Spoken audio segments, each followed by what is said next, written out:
করেছে, কিন্তু বোকার জাতি আমরা বুঝি নাই। সেটা কিভাবে? জামাত ইসলামের মোহতারাম আমির ডক্টর শফিকুর রহমান, তিনি আলেম না, হাফেজ না, কারি না, মাওলানা না, কিচ্ছু না।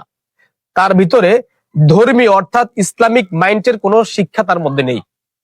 তারপর আসেন নায়েবে আমির আব্দুল্লাহ মোহাম্মদ তায়ের সাহেব, তাকে আপনারা দেখলে বুঝতেই পারবেন যে তিনি জিন্সের প্যান্ট পরে এবং টাকটু নিচে পরে। টাকটু নিচের যে হাদিসটি, মা আসফালা মিনাল কাবাইনি মিনাল ইজারি ফিন্নার, এই হাদিসটি নুরানি মাদ্রাসার একটা ছাত্র জানে, যে প্লে পড়ে বা নার্সারিতে পড়ে, সেও জানে যে টাকটু নিচের অংশ লুঙ্গি বা পায়জামার দ্বারা ঢাকা থাকলে সেটা জাহান্নামে আগুনে জ্বলবে। কিন্তু এই হাদিসটাও তার হয়তো জানা নেই। কিন্তু তিনি আসলে কি ইসলামের শিক্ষা শিক্ষিত? হয়তো বা, যদিও অনেকেই মনে করছেন যে ইসলামী দল হিসাবে জামায়াত ইসলামের নায়েবে আমির, হয়তো তিনি বড় মুহাদ্দিস থাকবেন, বড় মুহাদ্দিস মুফতি হবেন, বড় শাইখুল হাদিস হবেন, কিন্তু আসলে না। জাতিকে বলতে চাই, জামায়াত ইসলামের নায়েবে আমিরও ধর্মীয় শিক্ষা শিক্ষিত না, তিনি একটা জেনারেল শিক্ষা শিক্ষিত। আসুন এবার গোলাম পরোয়ার, যিনি জামায়াত ইসলামের সেক্রেটারি, তিনি কিন্তু ধর্মীয় শিক্ষা শিক্ষিত না। তিনিও হয়তো কোনো না কোনো কলেজের টিচার, তিনি কিন্তু ধর্মীয় শিক্ষা শিক্ষিত না। যার কারণে জামায়াত ইসলামের যে ভুলগুলো হচ্ছে, বড় বড় ভুলগুলো, যেটা ভুল হওয়ার কথা না, শরিয়া ভিত্তিক, যেটা ইসলামী দল হিসাবে ভুল হওয়ার কথা না, ভুলটা এই জন্যই হচ্ছে জামায়াতের উপরস্থ যে নেতৃবৃন্দরা আছেন তারা কেউই ইসলামী শিক্ষা শিক্ষিত না। যার কারণে জামায়াত ইসলাম যুগে যুগে ভুল পথে হেঁটেছে, তারা সামনের দিকেও ভুল পথে হাঁটতে পারে, আমার সেটা ধারণা।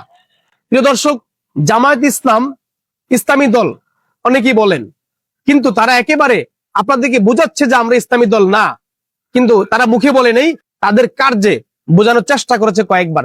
আরেকটা ধাপ আপনাদেরকে বলতে চাই, জামায়াত ইসলামের ডক্টর শফিকুর রহমানের দাড়ি ছিল না আগে, তিনি কাটতেন, অথচ রাসূলুল্লাহ সাল্লাল্লাহু আলাইহি ওয়াসাল্লামের হাদিসের বহির্ভূত কাজ। তিনি আগে পাঞ্জাবি পরতেন না, তিনি আগে শার্ট পরতেন। তিনি আগে পায়জামা পরতেন না, তিনি আগে জিন্সের প্যান্ট পরতেন। এবার আসেন জামাতের নায়েবে আমির, তিনি দাড়িকে এমন ভাবে কাটিং সাটিং করে যে মনে হচ্ছে তিনি এখনো 18 বছরের যুবক হওয়ার চেষ্টা করতেছেন। তার দাড়িকে এখান থেকে কেটে ছেটে শুধু এই নিচে দিয়ে এতটুকু মানে কিছু দাড়ি রাখে। এটা হয়তো তার মডেল হইতে পারে। সে বোঝাচ্ছে যে আমি আসলে রসুল প্রেমিক না, সুন্নাহ প্রেমিক না। এবার আসেন গোলাম পরোয়ার, তিনি হয়তো দাড়িটা একটু বড় ছোট করেছেন, তারপরও তিনি কাটছাট দিচ্ছেন।